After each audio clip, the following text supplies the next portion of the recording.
Derek Mitchell had worked at the restaurant for 3 years. He was 28 years old and very proud of his job.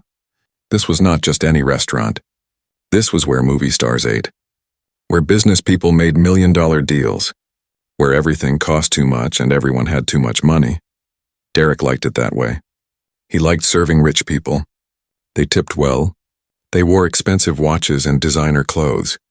They made him feel important when he knew the right wine to recommend or remembered their favorite table. He did not like serving people who did not belong.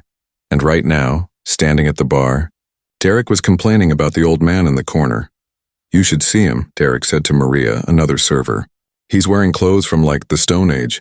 His hands shake so much I thought he was going to drop the menu." Maria frowned. "Maybe you should just be nice to him." "Why?"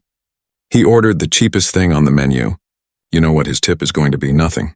Maybe $2 if I'm lucky." Derek shook his head. "People like that shouldn't even come in here. There's a McDonald's down the street." "Derek, that's mean." "It's not mean. It's realistic. Look around. This is a nice place. He doesn't fit in." Derek picked up a water glass. "I guess I should take him this, before he complains to the manager or something." He filled the glass only halfway. Then he walked slowly toward Samuel's table. He took his time. He stopped to chat with other customers on the way. He told a joke to table 7. He asked table 12 if they needed anything else. Finally, after making Samuel wait another 5 minutes, Derek arrived at the corner table. He did not say "excuse me." He did not say sorry for the wait. He just set the water glass down hard on the table. Water sloshed over the side and spilled onto the white tablecloth. A small puddle formed near Samuel's hand. Samuel pulled his hand back quickly. "Thank you," he said quietly. Derek did not apologize for spilling the water. He just stood there looking at Samuel. "So spaghetti marinara, that's really all you want?" "Yes, please. No appetizer? No salad, no drink?" Derek's voice got louder. People at nearby tables could hear him now. "No, thank you. Just the spaghetti and water." Derek wrote on his pad with big dramatic movements. "Okay, the cheapest thing on the menu. Got it." He said it loud enough that the couple at the next table looked over. Samuel's face turned red. He looked down at his lap. "You do know how much things cost here, right?" Derek continued. He was smiling now, but it was not a kind smile. "This isn't a soup kitchen." "I have money," Samuel said softly. "I can pay." Sure, Derek tapped his pen on the pad. "You just look a little lost, like maybe you walked into the wrong place. There's much cheaper restaurants around here, places that might be more your speed." Samuel did not answer. He just kept looking at his lap. His hands were shaking more now. "No response? Okay then." Derek turned to walk away, then stopped. He looked back at Samuel. "Try not to make a mess, okay? We do have standards here." He walked back toward the kitchen, passing Maria on the way. "You're terrible," Maria whispered to him. "What?" "I was just being honest." Derek pushed through the kitchen doors. At the corner table, Samuel sat very still. The spilled water was soaking into the tablecloth near his hand. He wanted to ask for a napkin to clean it up, but he was too embarrassed to call anyone over. He could feel people staring at him. The couple at the next table was definitely watching him. A woman in a red dress 3 tables away kept glancing over. Even some of the other servers looked at him with curious eyes as they passed by. Samuel had never felt so small in his life. Not even during the war, when he was just a young soldier far from home. Not even when he worked at the factory and the boss yelled at him in front of everyone. This felt worse somehow. This felt like he was being told he was not good enough to exist in this space. He thought about his wife again. Minji would tell him to be strong. She would tell him that people like Derek did not matter. She would hold his hand and tell him he was the best man she knew. But Minji was not here, and Samuel's hands were shaking, and there was water spilled on his table that no one was going to clean up. In the kitchen, Derek was laughing with another server named Josh. "You should have seen his face," Derek said. "When I asked if he knew how much things cost, priceless." "That's harsh, man," Josh said, but he was smiling a little too. "It's funny. Come on. Guy walks in here looking like he shops at Goodwill, orders the cheapest thing, probably scraped together his last few dollars to pretend he belongs here. What if he hears you? So what? What's he going to do? Complain to who? The manager loves me. I bring in the best tips in this place." Derek grabbed Samuel's order ticket. "I should probably actually make his food now." Maybe I'll take my time, though. Let him sit there and think about his life choices. Derek did take his time. He waited 15 minutes before putting Samuel's order in. The kitchen was not even busy. He just wanted to make Samuel wait. Meanwhile, in the dining room, Samuel continued to sit alone. He watched other people get their food. He watched servers bring fresh bread and olive oil to tables. He watched them pour wine and make recommendations and smile. No one smiled at Samuel. His stomach growled. He had not eaten lunch because he wanted to save his appetite for this special dinner. Now he was very hungry. He sipped his half-empty water glass slowly, trying to make it last. More time passed. Other people who came in after Samuel got their food before him. A family with 2 children sat down, ordered, and were already eating their appetizers. Samuel was still waiting. He checked his watch. 45 minutes since he ordered. Was that normal? He did not know. He had never eaten at a fancy restaurant before. Maybe this is how long it takes, he thought. Maybe fancy food takes longer to make. But deep down, he knew the truth.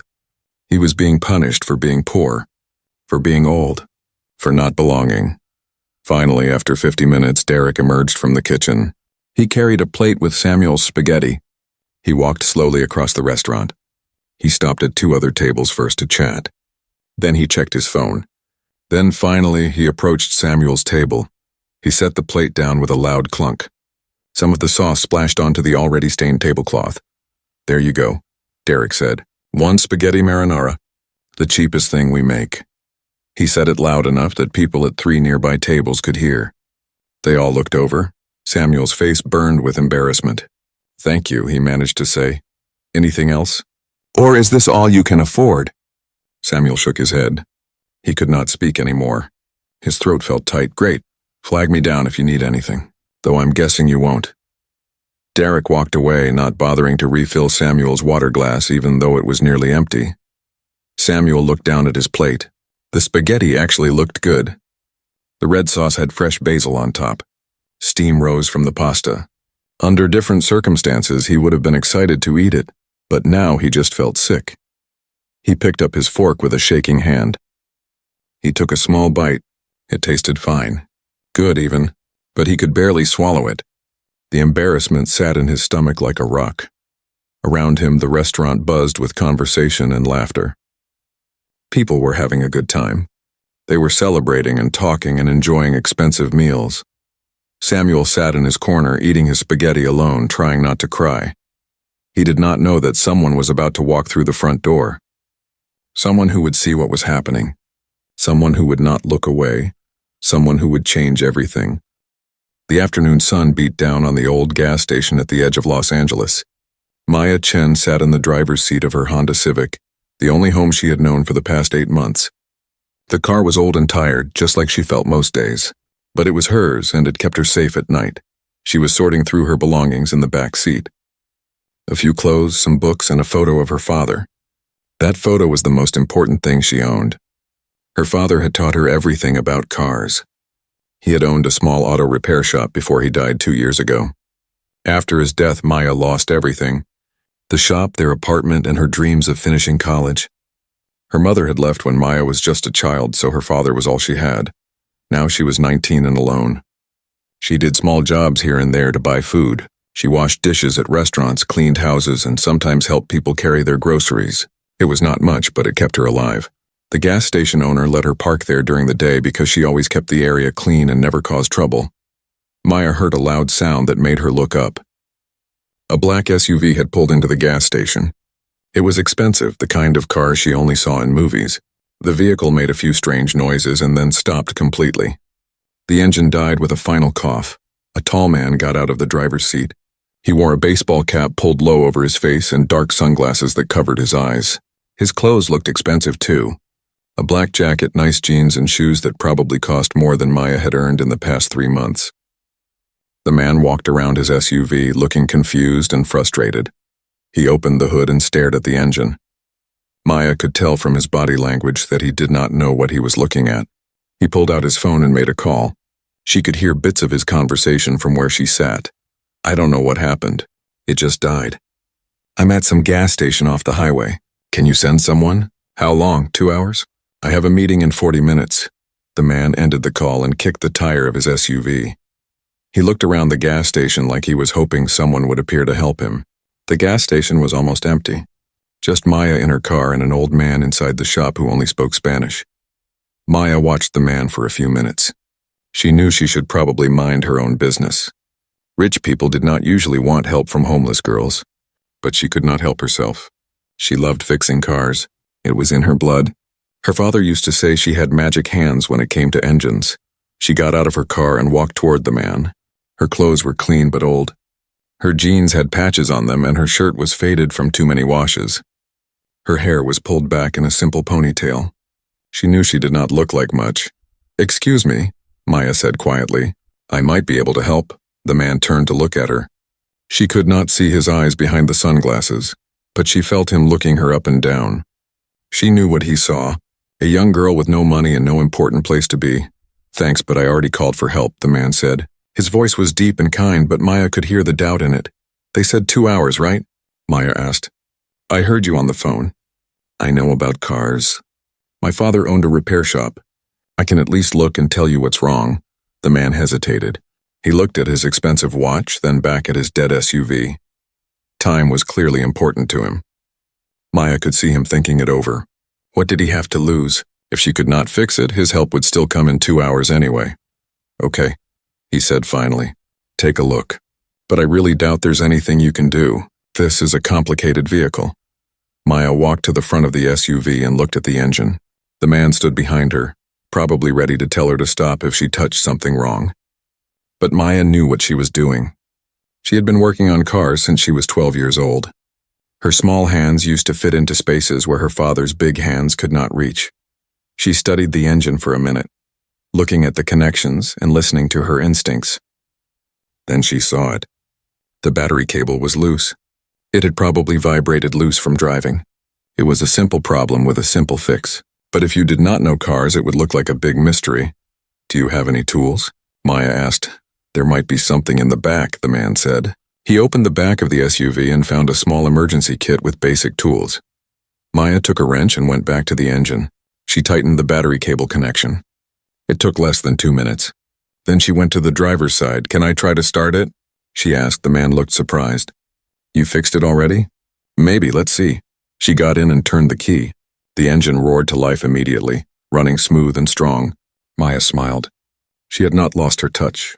She turned off the engine and got out. The man stood there with his mouth open. He took off his sunglasses for a moment and Maya saw genuine surprise in his eyes. He put them back on quickly. "How did you do that?" he asked. "The mechanics I know would have taken an hour just to figure out the problem." Maya shrugged.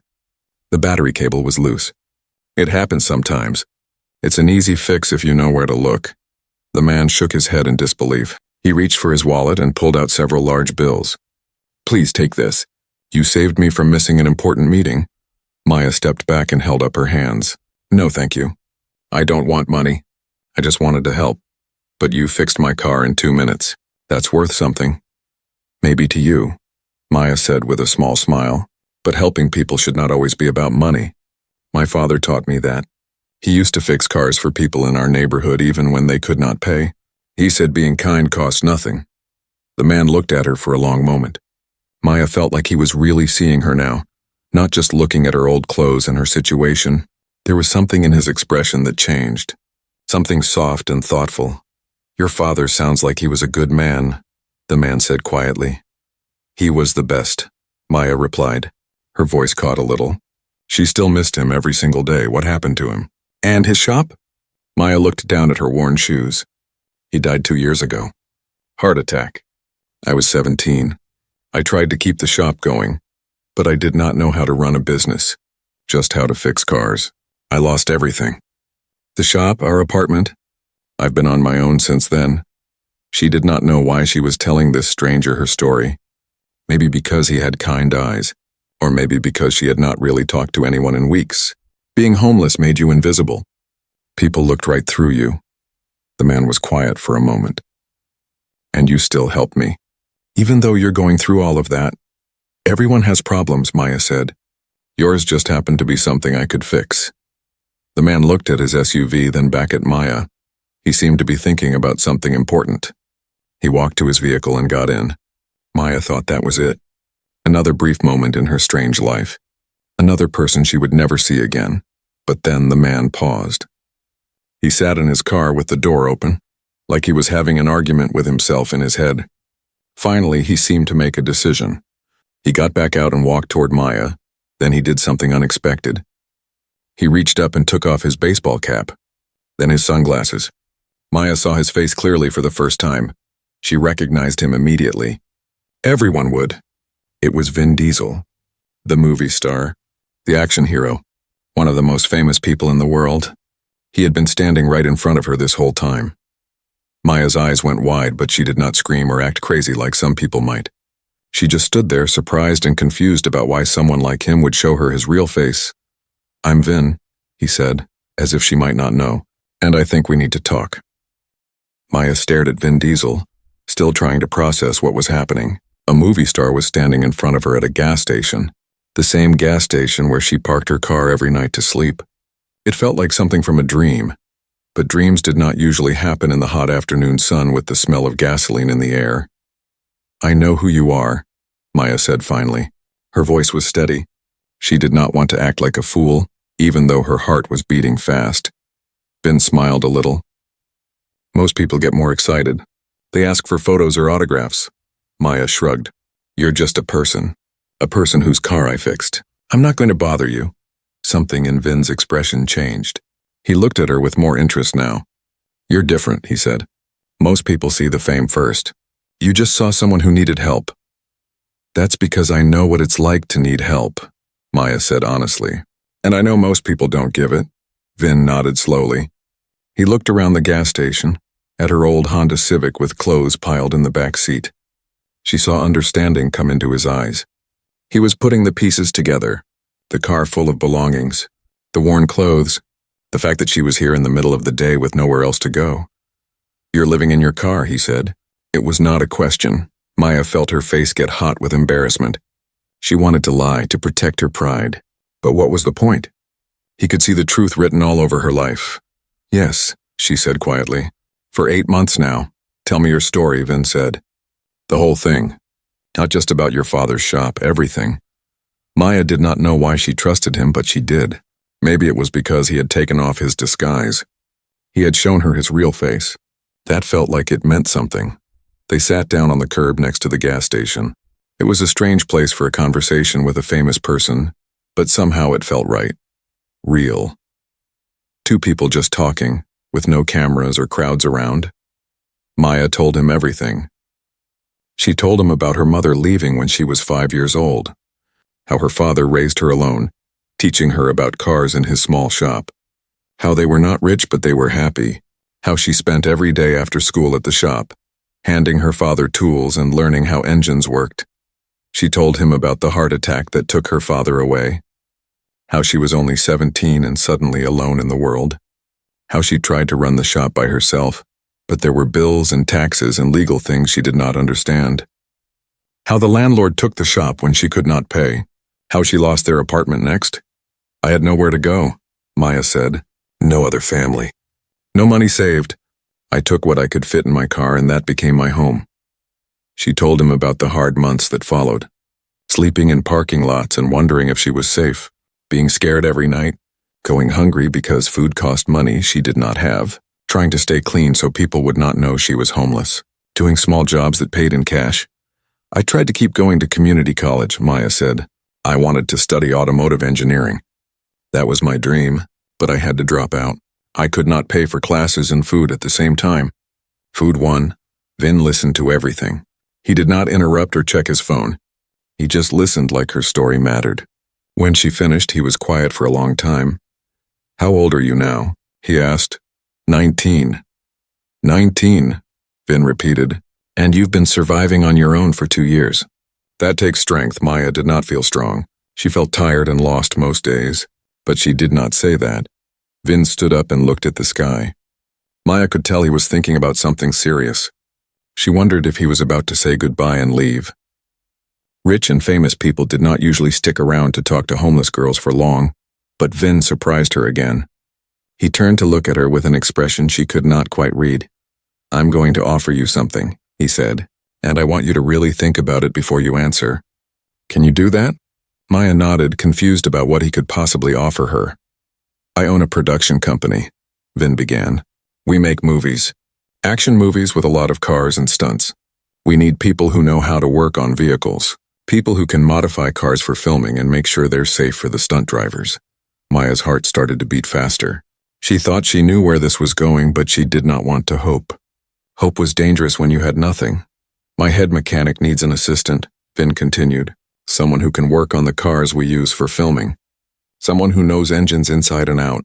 The assistant we had just quit last week. We start filming a new movie in 1 month. And we need help getting the vehicles ready." He looked directly at Maya. "I think you would be perfect for the job." Maya felt like the ground had shifted under her feet. A job, a real job, working on cars like she loved. It sounded too good to be true. "Why?" she asked. Her voice came out as almost a whisper. "Why what?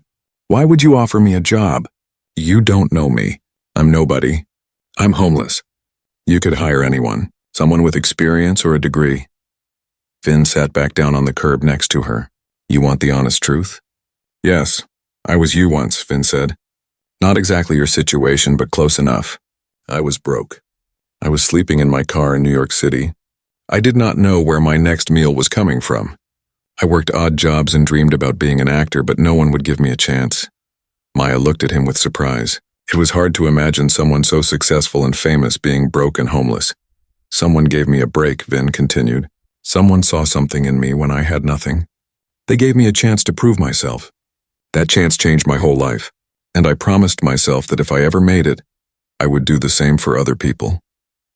He picked up a small rock from the ground and tossed it across the parking lot. "When I saw you today, fixing my car and refusing payment, something clicked in my head. You have skills.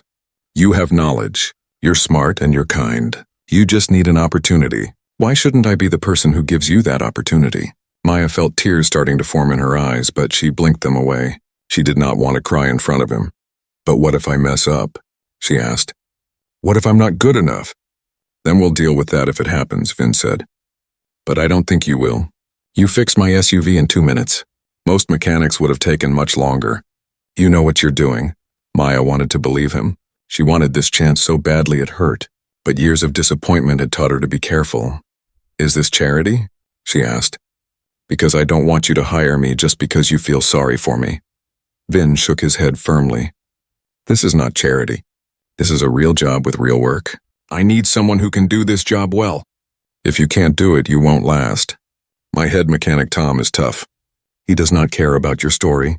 He only cares if you can do the work. And you think I can?" "I do, but more importantly, you need to think you can." Maya thought about it. She thought about sleeping in her car every night, about being cold and scared and alone, about giving up her dreams because she had no money, about feeling invisible every single day.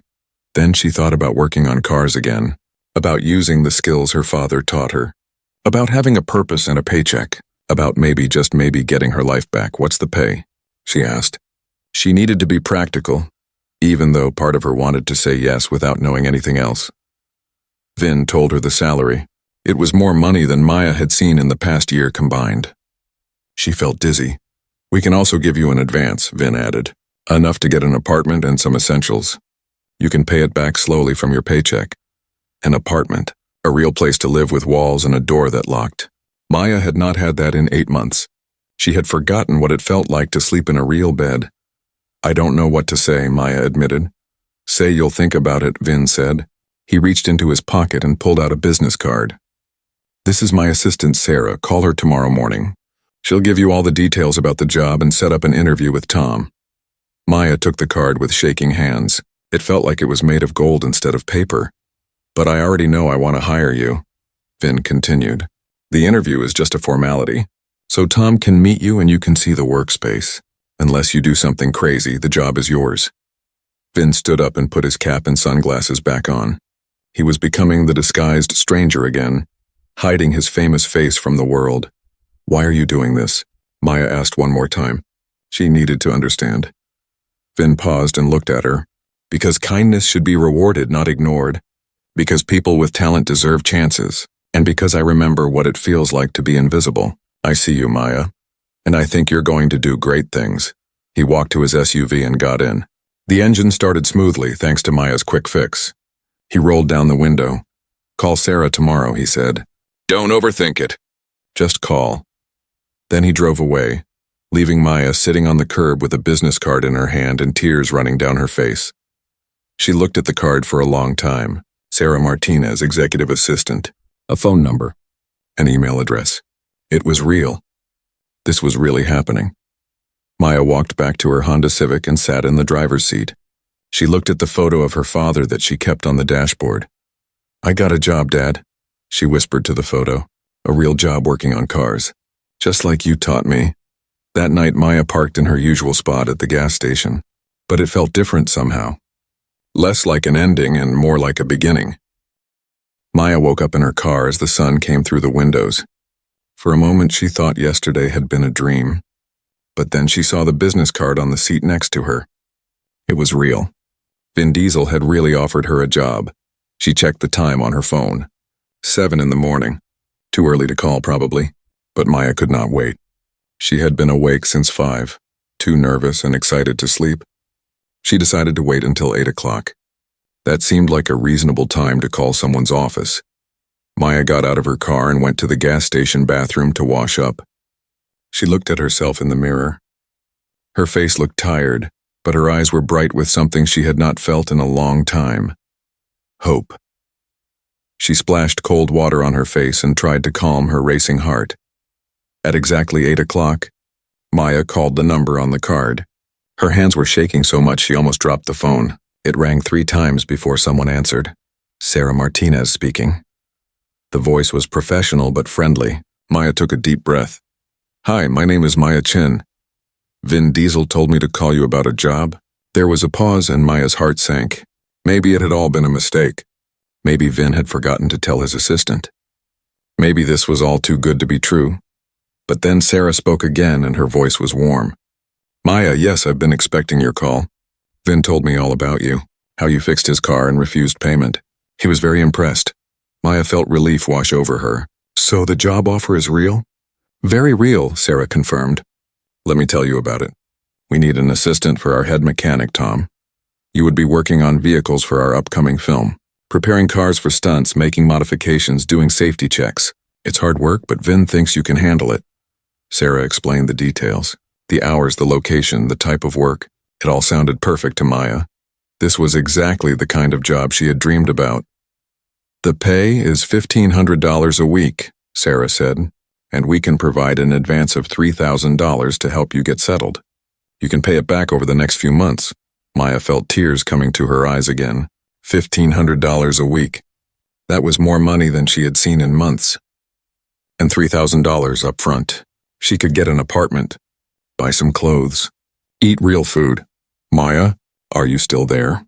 Sarah asked. Yes, I'm here, Maya said, her voice breaking. I'm sorry. This is just a lot to process. I understand, Sarah said gently. Vin told me a little about your situation. I know this must feel overwhelming. Maya started crying then. She could not help it. All the fear and stress and loneliness of the past 8 months came pouring out. She sat in her car and cried while Sarah waited patiently on the other end of the phone. I'm sorry, Maya said when she could speak again. I just never thought anything good would happen to me again. You have nothing to apologize for, Sarah said kindly. Now let's talk about your start date. Can you come to the studio lot tomorrow to meet Tom and see the workshop? Yes, absolutely, I can be there anytime. Sarah gave Maya the address and instructions for getting through security. Come at 10 in the morning. I'll meet you at the main gate and take you to the vehicle workshop. Wear something you don't mind getting dirty. Tom will probably want to see you work on something. After the call ended, Maya sat in her car and stared at her phone. This was really happening. She had a job interview tomorrow. A real chance at a new life. The next morning, Maya drove to the studio lot. She had washed her clothes in a gas station bathroom and done her best to look presentable. She wore jeans and a simple t-shirt. Her hair was pulled back in a ponytail. She looked at herself in her car mirror before going in. She looked nervous but determined. Security called Sarah, and within minutes a woman in her 30s came to meet Maya. Sarah had kind eyes and a warm smile. She shook Maya's hand and led her through the studio lot. Maya could not believe what she was seeing. Movie sets everywhere. People in costumes. Cameras and lights and equipment. It was like walking through a different world. A world she had only ever seen on screens. It's a lot to take in the first time, Sarah said, noticing Maya's wide eyes. I never imagined I would be in a place like this, Maya admitted. Well, get used to it. If Tom likes you, this will be your workplace. They walked to a large building at the back of the lot. Sarah opened the door and Maya saw a huge workshop filled with cars and tools. Some of the vehicles looked normal. Others were modified with roll cages and special equipment. The smell of oil and metal filled the air. It smelled like her father's shop. It smelled like home. A man in his 50s was working under a car. He had gray hair and grease on his hands. He rolled out from under the vehicle when he heard them come in. Tom, this is Maya Chen, Sarah said. The girl Vin told you about. Tom stood up and looked at Maya. His expression was neutral, not friendly but not mean either. He was clearly someone who judged people by their work, not their words. So you fixed Vin's SUV in 2 minutes? Tom asked. Yes, sir. The battery cable was loose. And your father owned a repair shop? Yes, sir. For 15 years. Tom wiped his hands on a rag. Vin says you're good. But Vin is not a mechanic, I am, so I need to see for myself. You understand? Yes, sir. I understand. Tom pointed to a car in the corner. That Mustang has a problem. The engine turns over but won't start. Figure out what's wrong and fix it. Maya walked to the Mustang. She could feel Tom and Sarah watching her. This was her test. If she failed, the job offer might disappear. She took a deep breath and opened the hood. She looked at the engine carefully. She listened to the sound it made when she tried to start it. The engine was turning, so the battery was fine. She checked the fuel line. She checked the spark plugs. Then she checked the fuel pump relay. That was the problem. The relay had gone bad. It's the fuel pump relay, Maya called out. The engine is not getting fuel. Tom walked over and looked at what she was pointing at. He tested it himself and nodded. You're right. Can you replace it? If you have a new relay, yes. Tom got a new relay from his parts cabinet. Maya replaced it quickly, her hands moving with confidence. She had done this repair dozens of times at her father's shop. When she tried to start the car again, the engine roared to life. Tom turned off the engine and looked at Maya with something like respect in his eyes. How long did that take you? Maya checked the clock on the wall. About 8 minutes. Most people would have taken 30 minutes just to find the problem, Tom said. You know what you're doing. For the first time, Tom smiled a little. Vin was right about you. You actually have skills. This is not charity. Maya felt pride swell in her chest. She had proven herself. She had shown that she deserved this chance. When can you start? Tom asked. Whenever you need me, Maya said immediately. Tomorrow, 7 in the morning. Don't be late. Sarah smiled and motioned for Maya to follow her out. When they were outside the workshop, Sarah handed Maya an envelope. This is the advance we talked about. $3,000 in cash. Use it to get an apartment and whatever else you need. Tom likes you, which is rare. He does not usually warm up to people that fast. Maya took the envelope with shaking hands. $3,000. She had not held that much money since her father died. I don't know how to thank you, Maya said. Or Vin, this is changing my life. Thank us by doing good work, Sarah said. That's all Vin wants. He gives people chances, but what you do with that chance is up to you. Maya spent the rest of the day looking for an apartment. With the advance money, she could afford a small studio in a safe neighborhood. It was tiny, but it had a real bed, a bathroom, and a kitchen. It was paradise compared to her car. She signed the lease and moved in that same day. It did not take long since she only had a few bags of belongings. But for the first time in 8 months, Maya closed a door behind her and knew she was safe. She had walls and a roof. She had a home. That night, Maya lay in her new bed. It was just a mattress on the floor with some sheets she had bought at a discount store, but it felt like the most comfortable bed in the world. She stared at the ceiling and thought about everything that had happened in just 2 days. She thought about Vin Diesel removing his cap and sunglasses at the gas station, about him sharing his own story of struggle, about him seeing her as a person with value instead of just a homeless girl. She thought about Sarah's kindness on the phone when Maya had broken down crying, about Tom testing her skills and actually being impressed, about having a real job starting tomorrow. Maya thought about her father, about how proud he would be. She had not given up. She had survived the hardest 8 months of her life, and now she was getting a second chance. "I'm going to make you proud, Dad," Maya whispered into the darkness. "I'm going to prove that everything you taught me mattered." She set her alarm for 5 in the morning. She wanted to be early for her first day. She wanted to show Tom and Vin that they had not made a mistake by believing in her. As Maya finally drifted off to sleep, she smiled. For the first time in 2 years, she felt like her life had a future. She felt like she mattered again. All because a stranger's car had broken down at a gas station, and Maya had decided to help instead of looking away.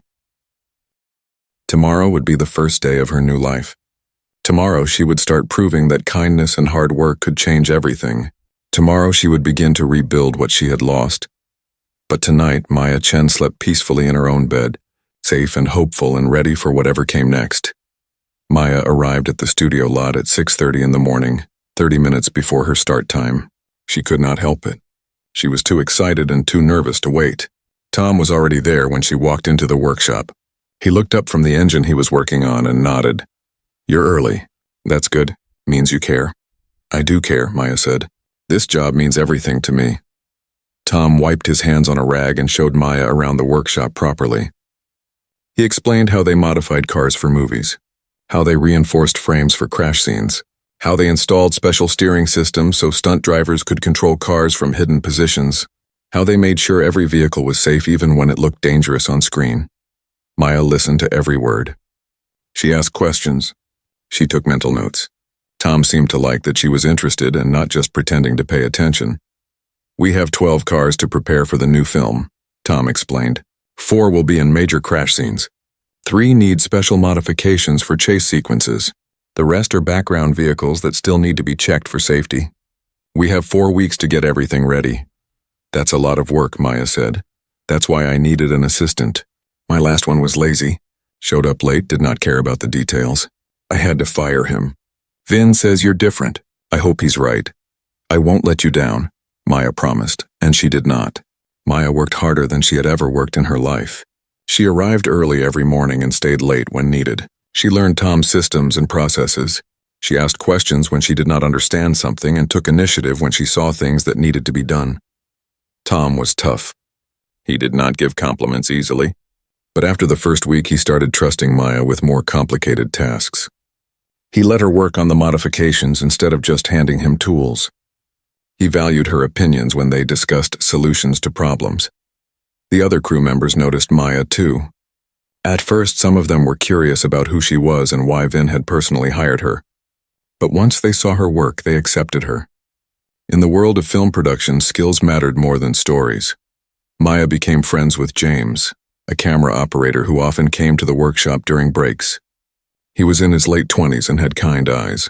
He noticed that Maya usually skipped lunch, and one day he brought an extra sandwich. "You need to eat," James said, offering her half of his lunch. "Tom works you hard," Maya was embarrassed. She was still being careful with money, trying to make her paycheck last. But she was hungry, so she accepted the sandwich gratefully. "Thank you. I'll pay you back. Don't worry about it. We're a crew. We take care of each other." It was a small gesture, but it meant a lot to Maya. She had been alone for so long that she had forgotten what it felt like to be part of a community. 3 weeks into the job, a crisis happened. One of the main stunt cars had a serious problem. It was a modified Dodge Charger that would be used in the movie's biggest chase scene. The car needed to do a complex drift, followed by a quick acceleration. But something was wrong with the transmission. The car would not respond the way it needed to. Tom had been working on it for 2 days with no success. The director was getting anxious. They needed to film the scene in 3 days, and the car was not ready. Tom was frustrated and tired. Maya had been watching Tom work on the car and studying the problem. She had an idea, but she was nervous about speaking up. Tom was the expert. She was just the assistant. But her father had taught her to trust her instincts about engines. "Tom," Maya said quietly, "can I suggest something?" Tom looked up, his face showing stress. "What?" "I think the problem might not be the transmission itself. I think it's the linkage between the transmission and the computer system. The signals might be delayed." Tom frowned. "I already checked that, I know. But what if we bypass the main computer connection and run a direct line? It's not standard, but it might solve the delay problem." Tom stared at her. That's actually a clever idea, but it's risky. If it does not work, we might make the problem worse, I know. But we're running out of time. And I really think this will work. Tom thought about it for a long moment. Then he nodded. Okay, show me what you're thinking. Maya and Tom worked together for the next 6 hours. They carefully bypassed the computer connection and installed a direct linkage system. It was unconventional and required precise calibration. Maya's small hands were able to reach connections that Tom could not access easily. Her steady work made the process faster. Finally, they were ready to test it. Tom got in the driver's seat and started the engine. He drove the car around the lot, testing the response time. Then he tried a drift. The car responded perfectly. Quick, smooth, exactly what the stunt required. Tom got out of the car with a huge smile on his face. It was the first time Maya had seen him really smile. That worked perfectly. How did you know? I had a similar problem with a customer's car at my father's shop once.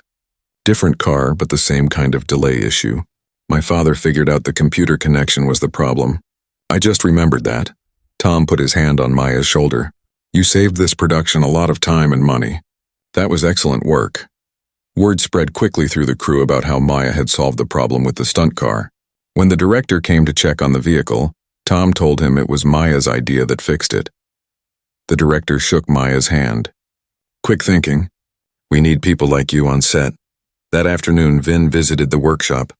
He had been busy with other aspects of the film, but he made time to check on the vehicle preparations. He was pleased to see everything on schedule. Tom tells me you solved the charger problem, Vin said to Maya. Maya felt her face get hot with embarrassment. Tom did most of the work. I just had an idea. A good idea that saved us time and money, Tom added. She's got natural instincts for this work. Best assistant I've ever had. Vin smiled at Maya with genuine pride. I knew you would do well. After Vin left, Maya went back to work on one of the other vehicles. But inside she felt like she was glowing. She had proven herself. She had shown that she deserved this opportunity. This was not charity. This was earned. That evening, James invited Maya to get dinner with some of the crew. She almost said no because she was still being careful with money, but James insisted it was his treat. They went to a small diner near the studio. Maya sat with James and 3 other crew members. They talked about the film, told funny stories from other productions, and made jokes about the demanding director. Maya laughed more that night than she had in years. She felt like she was part of something. She was not invisible anymore. She was not just surviving. She was living. So how did you end up working for Vin? One of the crew members asked Maya. That's a pretty great connection to have. Maya hesitated. She had not told anyone except Vin and Sarah about being homeless. She was not sure if she wanted people to know. But these people had been kind to her. They had accepted her. Maybe it was okay to be honest. I was living in my car, Maya said quietly. Vin's SUV broke down at a gas station where I was parked. I fixed it for him. He offered me this job. The table went quiet for a moment. Then James spoke. That took courage to tell us. Thanks for trusting us with that. Are you okay now? Another crew member asked with genuine concern. Do you have a place to live? Yes, I have an apartment now. It's small, but it's mine. Everything is better now. That's a hell of a story, James said, and it makes sense why you work so hard. You appreciate this chance. I do. Every single day. This job gave me my life back. The crew members nodded with understanding and respect. No one made her feel bad or different because of her past. They just accepted her story and moved on to the next topic. But Maya noticed they were extra friendly to her after that. They included her more, made sure she had lunch, invited her to social events. Maya had not realized how much she missed having friends. For 8 months, she had been completely alone. Now she was part of a team. It felt wonderful. Over the next week, Maya continued to prove her worth. She helped Tom finish all the vehicle preparations on time. She worked on modifications that made the cars safer and more reliable. She caught small problems before they became big ones. On the day before filming started, Tom called Maya over to his office area in the workshop.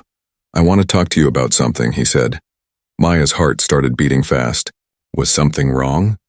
Was she being fired? But Tom smiled and handed her an envelope. This is a bonus. You earned it.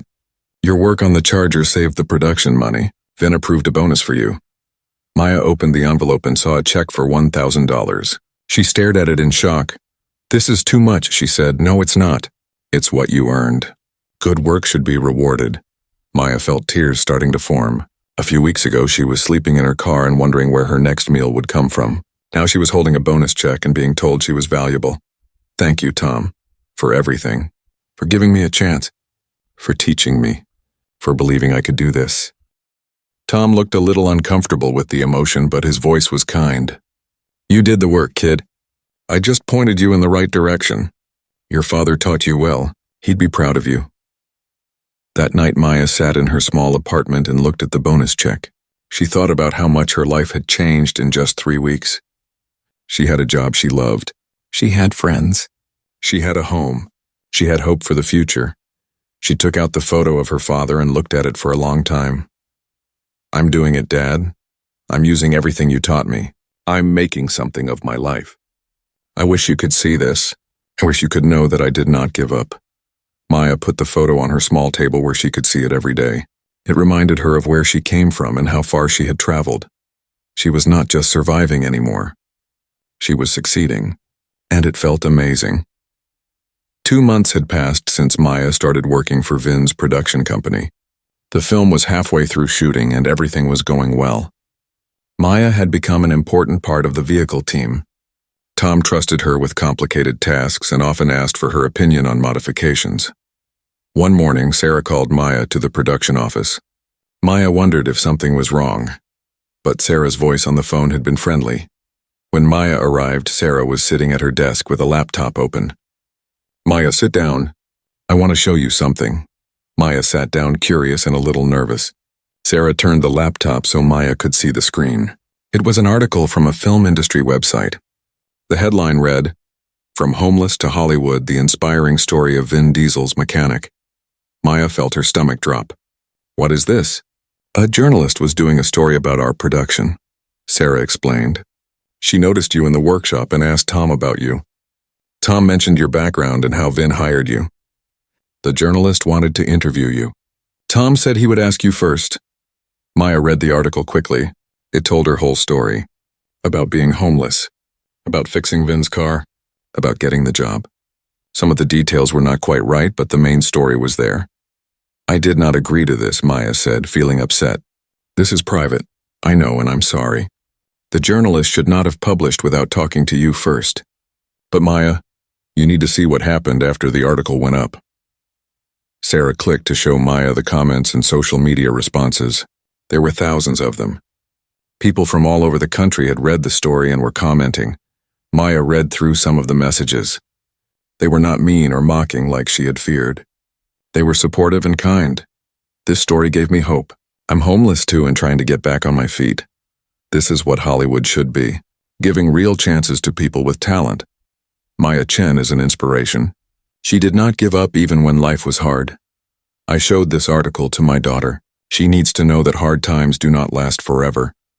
Maya felt tears coming to her eyes as she read message after message from people who said her story had touched them. There were hundreds of comments from homeless people or formerly homeless people. They thanked her for showing that there was hope, that things could get better. "The article has been shared over 50,000 times, Sarah said gently. "People are responding to your story because it's real, because it shows that kindness matters and hard work pays off." Maya did not know what to say. She had never thought of herself as inspiring. She was just trying to survive and then trying to do her job well. "Vin wanted me to tell you that if you're uncomfortable with the attention, he'll ask the journalist to take down the article," Sarah continued. "He does not want you to feel exposed or exploited." Maya thought about it. She read more of the comments. So many people saying that her story gave them hope. So many people who were struggling and needed to know that good things could still happen. "No," Maya said finally. "Leave it up. If it helps other people, then it's okay." Sarah smiled. "That's very generous of you. And there's something else. Since the article came out, we've been getting emails and messages from homeless shelters and organizations. They're asking if you would come speak to their clients, share your story in person, tell them how you survived and found your way back." Maya felt overwhelmed. "I'm not a speaker. I'm just a mechanic, and you're more than that. You're someone who did not give up. That means something to people who are where you were 2 months ago." Maya went back to the workshop thinking about what Sarah had said. She told Tom about the article and the speaking requests. "What do you think I should do?" Maya asked. Tom stopped working and looked at her seriously. "I think you should do it if you want to. But only if you want to. Don't feel pressured. I'm scared. What if I say the wrong thing? Just tell the truth. Talk about your father. Talk about living in your car. Talk about how you kept your skills sharp even when you had nothing. People need to hear that." That weekend, Maya agreed to speak at a homeless shelter in downtown Los Angeles. She was nervous the entire drive there. She had never spoken in front of a group before. The shelter was crowded. About 40 people sat in folding chairs in a common room. They were all ages. Some were families. Some were alone. Maya saw herself in their faces. The tiredness, the fear, the hope that was trying to survive despite everything. Maya told her story. She talked about losing her father, and then losing everything else. She talked about the 8 months in her car. She was honest about the scared nights and the hungry days, about feeling invisible and worthless. Then she told them about Vin's car breaking down, about deciding to help even though she had nothing, about the job offer and how her life had changed. "I'm not special," Maya said to the group. "I just did not give up. I kept the skills my father taught me. I stayed kind even when the world was not kind to me. And when an opportunity came, I was ready for it." A woman in the front row raised her hand. "But how did you stay hopeful? I feel like giving up every day." Maya thought about the question carefully. "I did not always feel hopeful. Some days I wanted to give up too. But I had my father's photo in my car. Every morning I would look at it and think about how hard he worked to teach me everything. I did not want to waste what he gave me. That kept me going." A young man asked, "Do you think someone will give me a chance like Vin gave you?" "I don't know," Maya answered honestly. "I got lucky, but I also made my own luck by helping someone when I could have just walked away. Do good things when you can. Keep your skills sharp, be ready. You never know when your moment will come." After Maya finished speaking, several people came up to thank her. Some of them were crying. One woman told Maya that she had been thinking about giving up, but Maya's story made her want to try for one more day. Maya drove home that night feeling different. She realized that her story was bigger than just her. It was about how one act of kindness could change everything, about how people needed to see each other and help each other. Over the next few weeks, Maya spoke at 2 more shelters and 1 community center. Each time she told her story and answered questions. Each time people told her she had given them hope. One day Vin asked Maya to come to his office. She wondered if she was in trouble for spending time doing these speaking events. But when she arrived, Vin was smiling. "I heard about the talks you've been giving at shelters," Vin said. "That's great work, Maya. I hope it's okay that I'm taking time to do it." "More than okay. It's exactly what I hoped would happen. Your story is helping people. That matters more than anything." Vin sat down and motioned for Maya to sit too. "I want to talk to you about something. The film we're working on will wrap up in 2 weeks. I want to offer you a permanent position with my production company, not just as Tom's assistant, but as a full mechanic for all our future projects." Maya felt her heart race. "Really? Really? Tom says you're the best assistant he's ever had. I've seen your work. You're talented and dedicated. I want you on my team permanently." "Yes," Maya said immediately. "Absolutely yes. Good. And there's something else. I've been thinking about starting a program. A scholarship for homeless young people who want to learn skilled trades, automotive, electrical, construction, anything technical. I want to give other people the chance I gave you." Maya felt tears starting again. She seemed to cry a lot these days, but they were good tears. Grateful tears. "I want you to help me develop this program," Vin continued. "You know what homeless youth need. You know the barriers they face. Help me create something that actually works." "I would be honored," Maya said. Over the next month, Maya and Vin worked on the scholarship program. They met with homeless organizations and trade schools. They figured out how to provide not just tuition but also housing support and job placement. They called it the Second Chance Skills Program. The film finished shooting and Maya helped Tom with all the final vehicle work.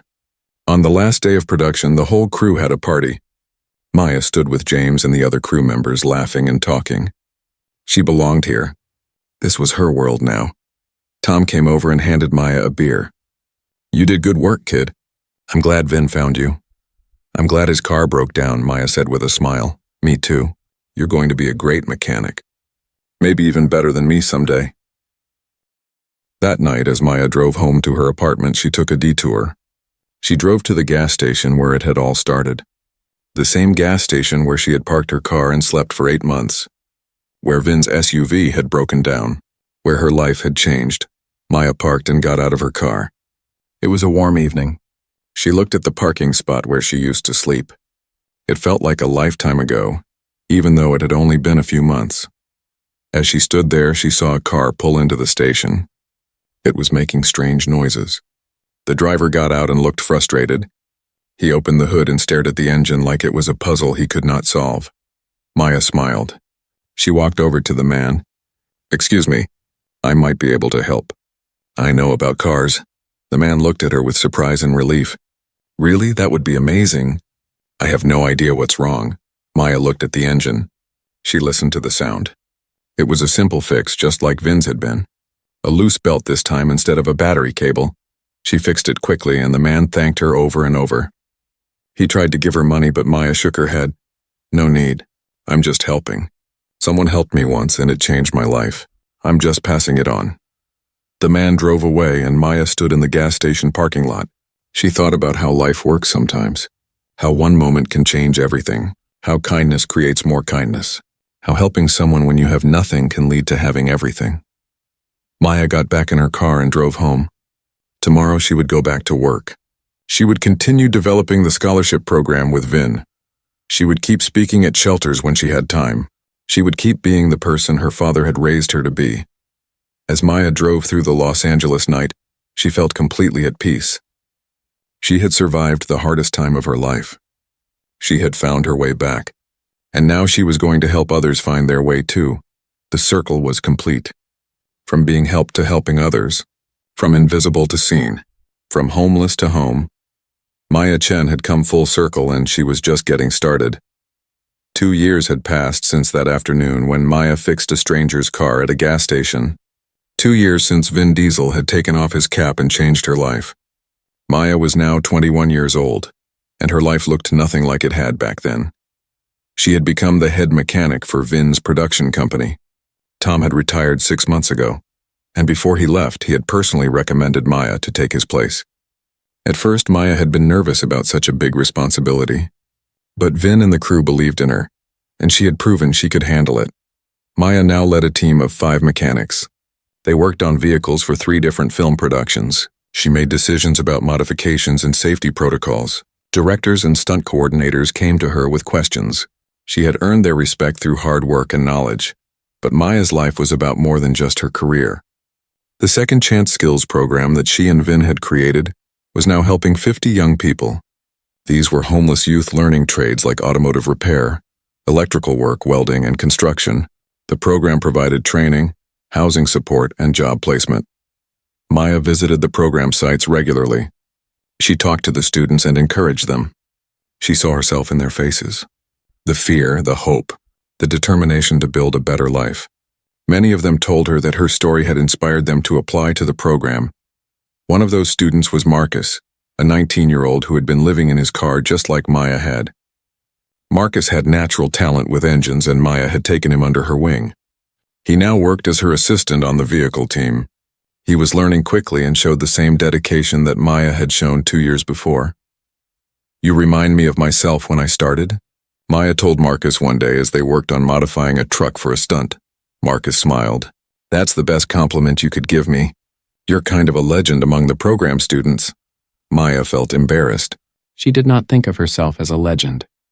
She was just someone who had been given a chance and was trying to pass it on. Maya had also become a voice for homeless youth advocacy. She spoke at schools, community centers, and conferences. She shared her story not to get attention for herself, but to change how people thought about homelessness. She wanted people to see the human beings behind the statistics. She talked about how most homeless people were not lazy or bad. They were just people who had experienced loss or hardship. People who needed opportunities, not judgment. People who had skills and dreams and potential. The media had picked up her story again over the past 2 years. Articles had been written about the scholarship program and Maya's journey from homeless to successful. Television news programs had interviewed her. She was always nervous in front of cameras, but she did it anyway because the message was important. Maya had also completed her college degree.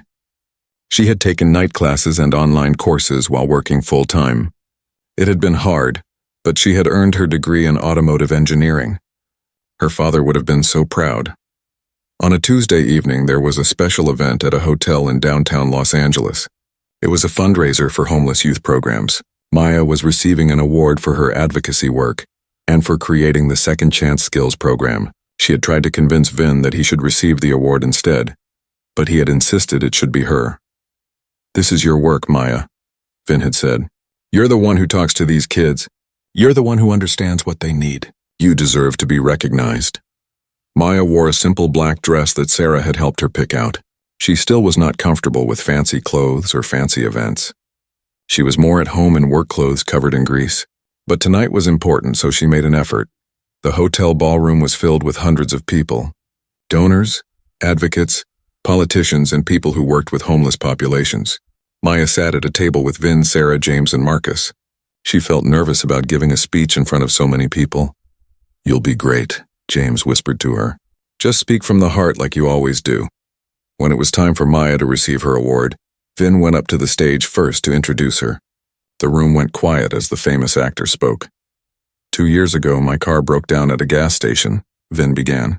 "I was frustrated and in a hurry. A young woman approached me and offered to help. She had no reason to help me. She had her own problems. She was homeless, living in her car, struggling to survive. But she helped anyway." Vin told the whole story. About Maya fixing his SUV in 2 minutes and refusing payment. About offering her a job and watching her prove herself. About how her kindness that day had reminded him of his own struggles before fame. "But here's the thing I want you to understand," Vin continued. "I didn't save Maya, she saved herself. I just opened a door. She's the one who walked through it and ran with the opportunity, and now she's opening doors for others." Vin paused and looked out at the audience. "I took off my cap and sunglasses that day at the gas station because I wanted Maya to know something. I wanted her to know that kindness matters, that seeing people for who they are, not just their circumstances, matters, that everyone deserves a chance." He turned and gestured toward Maya. "Maya Chen has proven that when you give talented people opportunities, amazing things happen. Please join me in honoring her work." The room erupted in applause as Maya walked to the stage. Her legs felt shaky, but she made it. Vin handed her the award and hugged her. She could see tears in his eyes. He was proud of her. Maya stood at the podium and looked out at all the people. She thought about where she had been 2 years ago, sleeping in her car, hungry and scared, feeling invisible, and now she was here being honored for helping others. "Thank you all for this award," Maya began. "But I need to be honest with you. I'm not comfortable being called a hero or an inspiration. I'm just someone who got lucky. I'm someone who was helped when I needed it most." She took a breath and continued. 2 years ago, I was homeless. I had lost my father, my home, and my dreams. I was living in my car and doing odd jobs for food. I felt invisible. I felt like my life did not matter to anyone. Maya saw people in the audience nodding. Some of them had tears in their eyes. One day, a man's car broke down at the gas station where I parked. I helped him even though I had nothing. I fixed his car because that's what my father had taught me to do. Help people when you can. Be kind without expecting anything back. She looked at Vin, who was standing off to the side. That man turned out to be Vin Diesel. And he gave me a chance that changed my life. But I want you to understand something important. It was not just Vin who helped me. It was my father who taught me everything I needed to know. It was Tom who trained me and believed in me. It was the crew members who accepted me and became my friends. It was all the people who saw my potential instead of just my circumstances.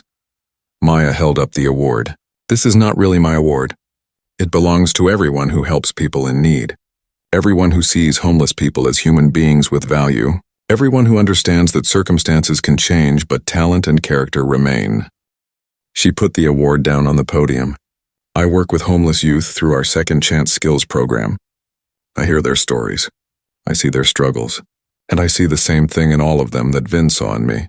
Potential, skills, dreams. They just need opportunities." Maya's voice grew stronger. Homelessness is not a personal failure. It's often the result of losing family, losing jobs, losing safety nets. But homeless people are still people. They still have gifts to offer the world. They still have things to contribute. We just have to see them and help them. She looked directly at the audience. My father used to say that fixing broken things was the most important skill anyone could learn. Sometimes you fix machines, sometimes you fix systems, sometimes you fix lives. But it all matters. It all makes a difference. Maya felt tears coming, but she did not stop them. I miss my father every day. He never got to see me succeed. He never knew that everything he taught me would save my life, but I honor him by using those lessons. By helping others the way he helped people in our neighborhood. By being the person he raised me to be. She picked up the award again. So I accept this award in memory of my father, and I dedicate it to every homeless person who is trying to survive with dignity. Every person who feels invisible. Every person who just needs one chance to show what they can do. The room stood up and applauded. Maya saw people wiping their eyes. She had told her truth and people had heard it. After the speeches, many people came up to Maya to thank her. Some of them were donors who wanted to contribute more to the scholarship program. Others were homeless advocates who wanted to work with her. Several were formerly homeless people who said her story had helped them keep going. One woman approached Maya with tears streaming down her face. My son is homeless. He's living in his car in San Diego. I've been so worried about him. Your story gives me hope that he can survive this, that he can come back from it. Maya took the woman's hands. Tell your son not to give up. Tell him to keep his skills sharp. Tell him to be kind to people even when he has nothing. And tell him there are programs like ours all over the country. He's not alone. Later that night, Maya sat with Vin in a quiet corner of the ballroom. Most people had left. It was just the two of them talking like friends. You gave an amazing speech, Vin said. You've come so far, Maya. Because you gave me a chance. I'll never forget that. You earned everything you have. I just opened a door. You did the hard work. They sat in comfortable silence for a moment. Then Maya said something she'd been thinking about for a while. I want to open my own shop someday. A repair shop that employs people from the Second Chance program. A place where people can get second chances while helping others with their cars. Like my father's shop, but bigger. Vin smiled. That's a great idea. When you're ready, I'll help you with the investment. We'll make it happen. A few weeks later, Maya visited her father's grave. She did this once a month, always bringing fresh flowers. She sat on the grass next to the headstone and talked to him like he could hear her. Hey, Dad, I have so much to tell you. I'm the head mechanic now. Can you believe that? Me leading a whole team. Tom retired and he said I was ready. I was scared at first, but I'm doing okay. She arranged the flowers carefully. The scholarship program is doing really well. We've helped 50 kids so far. Kids just like me who needed a chance. You would love seeing them learn. They remind me of when you taught me. Maya put a photo next to the headstone. It was a picture of her with her mechanic team. This is my crew. They're good people, Dad. We work hard and we take care of each other. Just like you taught me. She wiped her eyes. I got an award last week. For advocacy work. Vin gave a speech about the day at the gas station. He said you raised me right. He said I learned kindness from you. Maya looked at the sky. I miss you so much. I wish you could see what my life is like now. I wish you could know that I made it through the hard times, that everything you taught me mattered. She placed her hand on the headstone. I'm going to open a shop someday. Like yours, but bigger. I'm going to call it Chen's Second Chance Auto. I'm going to employ people who need opportunities. I'm going to fix cars and fix lives just like you did. Maya stood up and took a deep breath. I love you, Dad. I'm making you proud. Every single day I'm making you proud. She drove away from the cemetery feeling peaceful. Her father lived on through her work. Through the people she helped. Through the kindness she showed to others. That evening, Maya was driving home when she saw a car broken down on the side of the highway. Without thinking, she pulled over. An elderly man stood next to his car looking worried. Need some help? Maya asked. The man looked relieved. Yes, please. I don't know what happened. It just stopped. Maya popped the hood and looked at the engine. It was the alternator. She had tools in her truck. She could get him running well enough to make it to a repair shop. As she worked, the man asked, Why did you stop? Most people just drive past. Maya smiled as she tightened a connection. Someone stopped for me once when I needed help. Changed my whole life. I'm just passing it on. She got the car running and refused payment. As she drove away, Maya thought about how life works. How kindness creates more kindness. How helping one person can ripple out to help many.